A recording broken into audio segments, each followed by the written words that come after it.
नमस्कार। आज हम ख्याति के मूल्यांकन के आधार basis of valuation of goodwill के बारे में चर्चा करेंगे। कोई भी व्यक्ति ख्याति का भुगतान इसलिए करता है क्योंकि भविष्य में सामान्य लाभों से अधिक लाभ कमाना चाहता है। इसकी चर्चा हम पहले भी कर चुके हैं। तो ख्याति के मूल्यांकन से पूर्व लाभों की गणना करेंगे, जिसके आधार पर ख्याति का मूल्य निर्धारित करेंगे। और वो दो प्रकार के हो सकते हैं। या तो हम ले सकते हैं वास्तविक औसत लाभ, एक्चुअल एवरेज प्रॉफिट, या भविष्य में, जिसको हम भविष्य में कायम रहने योग्य लाभ के नाम से भी लिख सकते हैं, फ्यूचर मेंटेनेबल प्रॉफिट। दूसरे प्रकार के होंगे अधिलाभ, सुपर प्रॉफिट। अभी हम जो चर्चा कर रहे हैं वास्तविक औसत लाभ की गणना की चर्चा करेंगे। इसमें जो गणना है वो हमारी 3 चरणों में होगी। पहले चरण में हम जो कैलकुलेशन करेंगे वो कैलकुलेशन ऑफ एडजस्टेड प्रॉफिट की करेंगे, जिसमें जो हम समायोजित लाभ की गणना में जो शुद्ध लाभ लिए जाते हैं, तो वहाँ उससे तात्पर्य सभी प्रकार के सामान्य खर्चे, ऋण पूंजी पे ब्याज तथा स्थायी संपत्तियों पे मूल्यह्रास घटाने के बाद से है। यदि स्थायी संपत्तियों का पुनर्मूल्यांकन किया गया है तो मूल्यह्रास की गणना भी इसी मूल्य पे की जाएगी।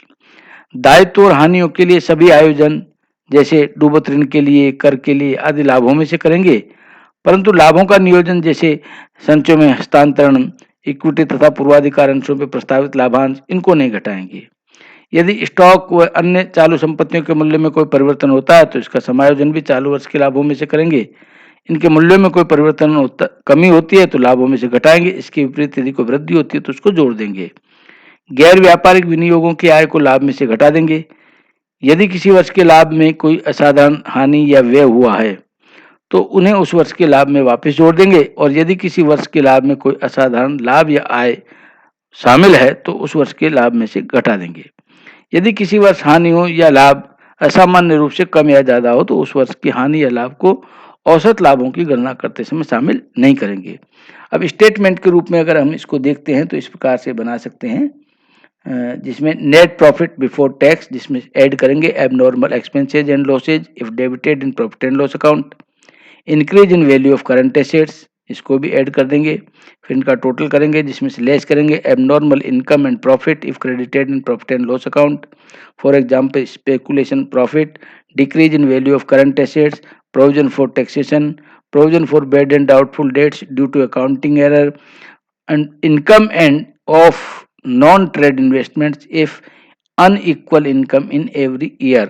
ये इस तरह से एडजस्टेड प्रॉफिट हमारा कैलकुलेट होकर के आ जाता है।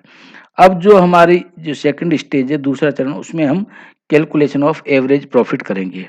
ये दो तरीके से कैलकुलेट किया जाता है, या तो सिंपल एवरेज ऑफ प्रॉफिट निकालेंगे या वेटेड एवरेज ऑफ प्रॉफिट निकालेंगे।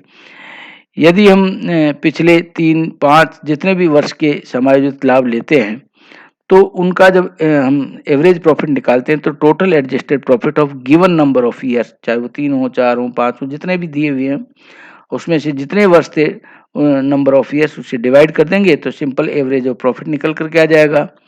अब यदि पिछले वर्ष के समायोजित लाभों में बढ़ने या घटने की कोई निश्चित प्रवृत्ति दिखाई दी तो फिर सामान्य औसत की जगह उसको भारित औसत ज्ञात करेंगे। इसके लिए प्रथम वर्ष के लाभों को जैसे 1, दूसरे वर्ष को 2, आगे के वर्षों को 3, 4, 5 का भार देकर के, वेट देकर के, उस वेटेज के आधार पे हम weighted average of profit calculate करेंगे, जिसका फॉर्मूला दिया हुआ total product of profits and weights divide by total of weight. ये इस तरह से हम कैलकुलेट कर देते हैं। अब इसमें हम जो हमारा तीसरा चरण है, थर्ड स्टेज, उसमें हम एक्चुअल एवरेज प्रॉफिट और फ्यूचर मेंटेनेबल प्रॉफिट जिसको कहते हैं वो हम कैलकुलेट करते हैं। तो उसमें जो हमारे पास एवरेज प्रॉफिट बिफोर टैक्स आया है उसमें जो ऐड करेंगे expenses no more required in future, income and profit that will arise in future, saving in depreciation due to decrease in value of fixed assets, ये आते हैं तो हम ऐड कर देंगे। इनका जो टोटल करेंगे उसमें से लेस करेंगे expenses that will be required in future, income and profit that will not arise in future, fair remuneration of the owner, income from non-trade investment, additional uh, depreciation on increased value of assets, provision for bad debts in future, provision for income tax at current rate। ये सारे जो होंगे उनको हम इसमें से घटा देंगे। तो हमारे पास में फ्यूचर मेंटेनेबल प्रॉफिट और एक्चुअल एवरेज प्रॉफिट ये निकल करके आ जाएगा। तो इस तरह से इसकी जो गणना है वो हम कर देते हैं। तो इस तरह जब गणना की जाती है उससे हमारे एक्चुअल एवरेज प्रॉफिट या फ्यूचर मेंटेनेबल प्रॉफिट कैलकुलेट करते हैं। ये एक इसका आधार है। अब इसके बाद में हम एक उदाहरण के माध्यम से इसको अगले चर्चा में समझेंगे। आज बस इतना ही। नमस्कार।